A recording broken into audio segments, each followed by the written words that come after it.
Uma vlogs and stories. And అందరు ఇలా ఉన్నారు. నేనైతే చాలా బాగున్నా. ఈరోజు వ్లాగ్ ఏంటంటే రాఖీ పండుగ, అన్నయ్యకి రాఖీ కట్టడానికి వెళ్ళాలి. ఇంకొకటి మా ఇంట్లో ఇట్లా రాఖీ సెలబ్రేట్ చేసుకోవడం అయితే ఇది సెకండ్ టైం. ఫస్ట్ టైం అప్పుడు అశ్వితమ్మ వాళ్ళ అన్నయ్యకి రాఖీ కట్టినప్పుడు 4 నెలలేమో ఉంది.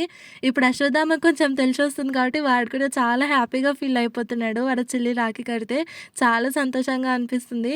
ఇట్లా మంచిగా అన్న చెల్లెళ్ళు లేకపోతే అక్క తమ్ముళ్ళు ఉంటే ఎంత బాగుంటుంది కదా ఇంట్లో. మాకైతే అదృష్టం లేదు. మాకు సొంతంగా అన్న తమ్ముళ్ళు లేరు. మా హస్బెండ్ వాళ్ళకి సొంతంగా అక్క చెల్లెలు లేరు. ప్రస్తుతానికి ఇలా జరుపుకున్నాం మేము. నువ్వు పెద్ద నాన్న ఇయల్ ఇయల్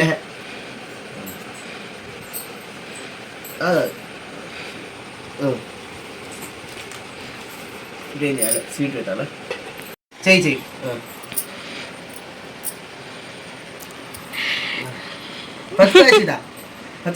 కన్నమ్మ చూడు.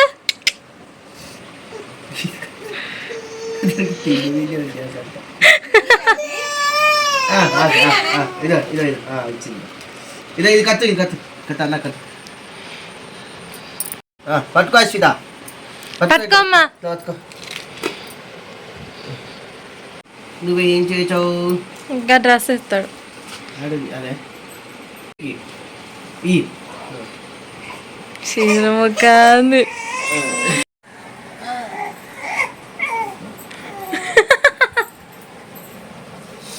నానా అన్నకి పెట్టే. అన్నకు పెట్టు పెట్టు. అరే ఓడి కొట్టినా అదే చెప్పగండి. మా చిట్టి ముత్యాల రాఖీ పండుగ అయితే మా ఇంట్లో సెలబ్రేట్ చేసుకున్నాము. ఇక మా అన్నయ్యకి రాఖీ కట్టడానికి అయితే బయలుదేరిన. సొంతంగా అయితే లేరని చెప్పినాను కదా. మా పెద్దనాన్న కొడుకు మా అన్నయ్య ఉంటాడు. నాకు మ్యారేజ్ అయ్యి ఇప్పటికే 4 years అవుతుంది కదా. నా పెళ్ళి అయినప్పటి నుంచి నేను మా అన్నకి రాఖీ కడుతున్నాను. ఇంతకుముందు మేము హైదరాబాద్లో ఉంటుంటాం కాబట్టి అస్సలే కట్టలేదు. చిన్నప్పటి నుంచి కూడా నాకు ఐడియా ఉన్నంత వరకు అయితే మా పెళ్ళప్పటి నుంచి నేను కడుతున్నాను. చాలా సంతోషంగా అనిపిస్తుంది నాకు. వెళ్ళడం కూడా రాఖీ పండుగ అప్పుడే వెళ్తాము. నార్మల్ టైంలో ఇంక ఎప్పుడు కుదరదు మాకు 2 పిల్లలు పుట్టినప్పటి నుంచి ఒక్కసారి కూడా మా హస్బెండ్ ఇట్లా బైక్ మీద తీసుకెళ్ళలేదు మమ్మల్ని. ఇది ఫస్ట్ టైం. నాకు ఎందుకో కొంచెం మెమరబుల్ గా అనిపించింది. మొదటిసారి కదా ఇట్లా నలుగురం కలిసి పోవడము. చాలా హ్యాపీగా కూడా అనిపించింది. నార్మల్ గా ఆటోలోనైతే అటు ఇటన్నా పోయొచ్చినామేమో కానీ మరీ ఎక్కువ అయితే మేము ఎక్కడ తిరగాము. కానీ ఇట్లా బైక్ పైన వెళ్ళడం నలుగురం అయితే ఇదే ఫస్ట్ టైం. చాలా దగ్గర రూట్ ఉంటే అక్కడ నుంచి తీసుకెళ్లకుండా దూరం నుంచి తీసుకెళ్ళండి మా ఆయన. ఇదే మా పెద్ద మమ్మీ వాళ్ళ ఇల్లు. చిన్నప్పటి నుంచి మాకు పెద్ద మమ్మీ పెద్ద డాడీ అనే అలవాటు. పెద్దమ్మ పెద్దనాన్న అయితే అస్సలకి అలవాటు లేదు. ఇప్పుడు కూడా పిలవాలంటే కూడా బై మిస్టేక్ కూడా రాదట్లా. ఇంకా ఇంటికి వెళ్ళిన ఫస్ట్ రాఖీలను దేవుని ముందు అలా పెట్టి మంచిగా మొక్కుకున్నాం. మా అన్నయ్య ఎప్పుడు ఆరోగ్యంగా సంతోషంగా ఉండాలి, తన లైఫ్కి ఎలాంటి ఆటంకాలు లేకుండా హ్యాపీగా లీడ్ చేయాలని మొక్కున్నా. ఇంకేమేమో మా చెల్లి, మేము మా డాడీ వాళ్ళు అయితే మొత్తం 3 అన్న తమ్ముళ్ళు. ఫస్ట్ మా పెద్దనాన్న వాళ్ళు పెద్ద పెద్దనాన్న ఇంటికే నేను వచ్చిన. నెక్స్ట్ ఏమో నడిపి పెద్దనాన్న వాళ్ళు జడ్చెల్లెల్లో ఉంటారు. వాళ్ళ ఊర్లో ఏముండరు. ఇంకా డాడీ వాళ్ళు కూడా ఊర్లో ఏముండరు.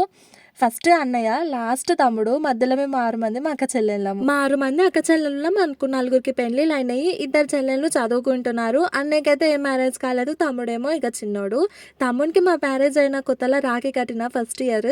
మళ్ళీ పోయిన సంవత్సరం కూడా వాడు ఊరిలోకి వస్తే రమ్మంటే ఇంటికి వచ్చినాడు. అప్పుడు వాడికి రాఖీ కట్టిన. ఈసారి చాలా మిస్ అయిపోయిన ఫీలింగ్ వచ్చింది వాడికి. దెబ్బకి వాడికి మెసేజ్ చేసిన హ్యాపీ రక్షాబంధన్ రా అని. మాకు సొంతంగా అన్న తమ్ముళ్ళు లేరు కదా. చిన్నప్పటి నుంచి అయినా మేము హైదరాబాద్లో ఉంటాం కాబట్టి ఇట్లా అన్నకి తమ్ముడికి కూడా రాఖీ అస్సలు కట్టనే లేదు.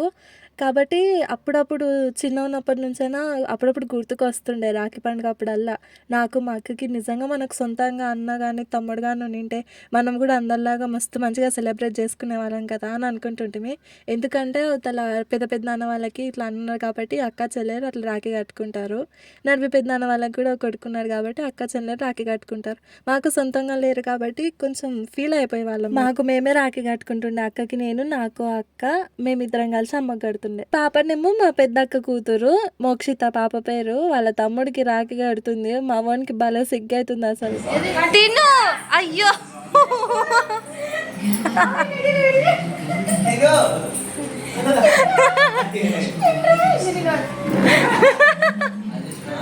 మోక్షిత పాప అయితే ఫస్ట్ టైం వాళ్ళ తమ్ముడికి రాఖీ కట్టడం. లాస్ట్ టైం నేను వచ్చినా కదా ఇంటికి, కానీ లేకునిండి అక్క వాళ్ళ అత్తగారి ఇంటి దగ్గర ఉండినది. ఈసారి బాగానే సెలబ్రేట్ చేసుకున్నాం అనిపించింది నాకు. ఈడనేమో మా పెద్ద మమ్మీ మా ఆయనకి రాఖీ కడుతుంది. అంటే వరుసకి తమ్ముడే అవుతాడు కదా, మా అమ్మకి తమ్ముడే కదా, అట్లా ఇంకా పెద్ద మమ్మీ లాస్ట్ ఇయర్ కూడా రాఖీ కట్టింది. అందుకే ఈ సంవత్సరం కూడా ముందే తెచ్చిపెట్టుకుంది మేము వస్తున్నాం కదా అని. ఈ 4 years నుంచి ఫస్ట్ ఇయర్ అయితే నాకు హెల్త్ అస్సలు బాగాలేదు రాఖీ పండుగ అప్పుడు. అందుకే కాల్లో ఏడ్చినని మా అన్న తమ్ముడు నా దగ్గరికి వచ్చి రాఖీ కట్టించుకొని వెళ్ళిండే. ఇంకా నెక్స్ట్ 3 years నుంచి ఖచ్చితంగా ఫస్ట్ డేనే వచ్చి రాఖీ కడతాను నేను మా అన్నకి. నాకు నెక్స్ట్ డే ఇట్లా కట్టాలన్నా కూడా ఏదో ఇది అనిపిస్తుంటది. ఎందుకంటే సొంతంగా లేరు కాబట్టి ఈ విధంగానే ఉంటాయి కదా, మంచిగా చూసుకుంటారు మా పెద్ద మమ్మీ వాళ్ళు నన్ను. ఒకవేళ మా అన్న మా ఊరు ముందర నుంచి వెళ్ళినా ఖచ్చితంగా నా దగ్గరికి వచ్చి నన్ను కలిసిపోతాడు. మా పెద్దనాన్న వచ్చినా కూడా ఖచ్చితంగా నన్ను కలిసిపోతాడు. అందుకే నాకు బాగా ఇష్టం ఉంటుంది మా అన్న దగ్గరికి రావాలి ఖచ్చితంగా, మొదటి రోజే నాకు రాఖీ కట్టాలి అని ఉంటుంది. ఇంకా ఇవి మా ఇల్లు. ఫస్ట్ చూపించిన పెద్ద ఇల్లు మా పెద్ద నాన్నలది, ఆ మధ్యలో ఉన్నది నడుపు పెద్ద నాన్న వాళ్ళది. ఇది మా ఇల్లు. మొత్తం చెత్త చెత్త అయింది మా ఇల్లు మాత్రము. ముందల 2 మునక్కాయల చెట్లు పెద్దవి, ఇంకోటేమో పెద్ద ఉసిరికాయ చెట్టు ఉంది. మొన్న వర్షాలకి మునక్కాయ చెట్టు ఒరిగి కింద పడిపోయిందంట గట్లా, అందుకు ఇంటి ముందలంతా దారుణం అయ్యింది.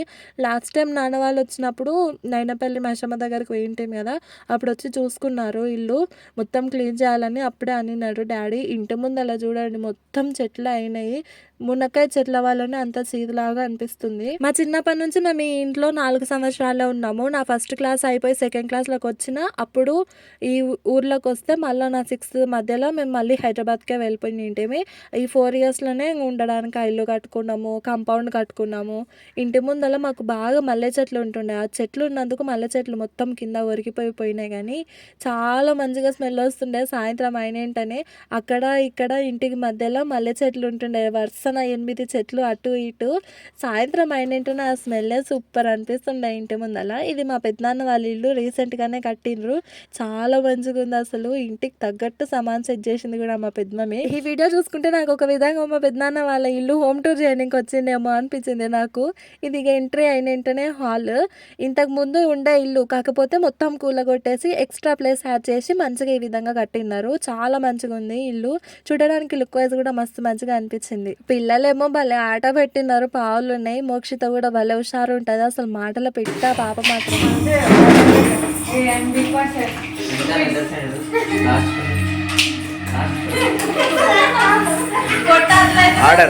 ఆర్డర్ వైజ్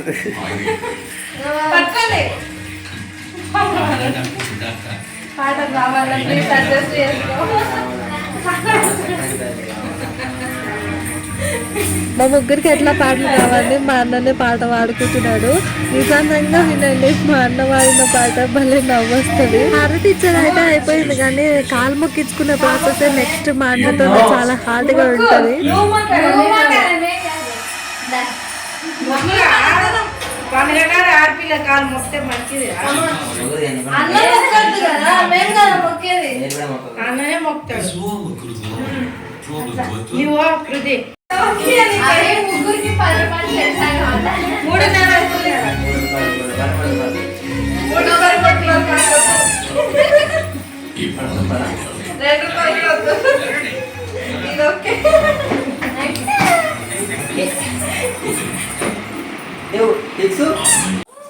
అమ్మలో అన్న ఫస్ట్ నేను తీయాలి కదా. ఇదో పెద్ద మమ్మీ వస్తాను చూడు, పెద్ద మమ్మీ వాళ్ళబ్బా బాగున్నాలే అందంగా. అవును, ఇక చూడే చూస్తాలే కాదు, నాకు ఒకటి అర్థం కాదు. అప్పటి నుంచి వీడియో రికార్డ్ చేస్తున్నా నేను. ఒక సెల్ఫీ వీడియోకి రమ్మంటే రావట్లేదు మా అన్న. అప్పటి నుంచి వీడియో రికార్డ్ చేసినాను కదా, గది అప్లోడ్ చేసినాక చూసుకుంటే తెలుస్తుంది ఇక మా అన్నకి. ఇక్కడనేమో మునక్కాయలు తెంపుకొని కానీ వచ్చిన ఆకు కూడా చాలా మునక్కాయలు ఆకు. బాగుందా పిన్ని? బాగున్నా, ఇందాకనే వచ్చిన. మా చెల్లికి భలే అలవాటు అయిపోయినట్టుంది దినం తెంపి అసలు భయపడకుండా గోడ మీద అంత సీదులో నిలబడి తెంపిస్తుంది నాకు. చాలా మంది మునక్కాయ చెట్టు ఇంటి ముందర ఉంటే దరిద్రం అని ఉన్నా కూడా తీసి పాడేస్తుంటారు, కానీ దానిలో ఉన్నంత పోషకాలు వేరే ఎందులో ఉండవు అనిపిస్తుంది. నిజంగానే ఆ ఆకు కూడా చాలా హెల్తీ అంట కదా, చాలా మంది పప్పు కూడా చేసుకుంటారు అంట కదా. మేమైతే ఎప్పుడు తినలేదు, ఈసారి ఆకు కూడా తీసుకెళ్ళినా చేసుకోవాలి. మేము అవతలకు వేచేలోపు ఇతల అక్క పెద్దమమ్మ ఇద్దరు కలిసి బచాల పని పెట్టుకున్నారు. మార్నింగ్ తడిపి పెట్టినదంట పిండి పెద్దమమ్మి, ఇప్పుడైతే చేస్తున్నారు ఇద్దరు. కిచెన్ చూడండి మా పెద్దమమ్మ అసలు ఎంత నీట్ గా ఆర్గనైజ్ చేసుకుందో. ఇది ఒక బెడ్రూమ్. ఇల్లు మొత్తం కన్స్ట్రక్ట్ గా ముందుకు ఒకసారి వచ్చింటి, మధ్యలో పని ఉన్నప్పుడు ఒకసారి వచ్చిన, ఇక మొత్తం పూర్తి అయిపోయినాక సామాన్ అంతా తెచ్చి పెట్టుకున్నాక రావడం అయితే ఇదే ఫస్ట్ టైం. మొత్తం 3 బెడ్రూమ్ లాగా కట్టేసిండ్రు. హాల్ లోనే 2 బెడ్రూమ్స్ వచ్చినాయి, మళ్ళీ ఇక కిచెన్ లో నుంచి ఇక్కడ ఒక బెడ్రూమ్. కిచెన్ బాగుంది కదా, నీట్ గా విశాలంగా మంచిగా ఉంది. ఇంకొకటి దేవుని గుడి కూడా మంచిగా అనిపించింది, వెంకటేశ్వర స్వామి టైల్స్ తో పెట్టిరు, బాగుంది. ఇక ఇదేమో హాల్ కింద ఒక స్టెప్ ఇచ్చి ఇచ్చిండ్రు కిందికి. ఈ హాల్ నుంచి ఉన్న ఈ రూమ్స్ కాడికే ఉండే ఇంతకు ముందు, రీసెంట్ గా కట్టింది ఇంకా పక్కన యాడ్ చేసి మొత్తం కూలగొట్టి కట్టిరు.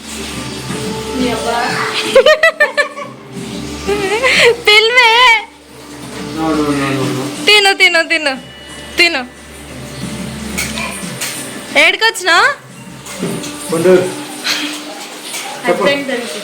అశ్విత ఆడున్న ఎవరి దగ్గరికి పోయలేదు, కానీ మా పెద్దాడిని చూసిన వెంటనే ఉరికిపోయి కూర్చుంది.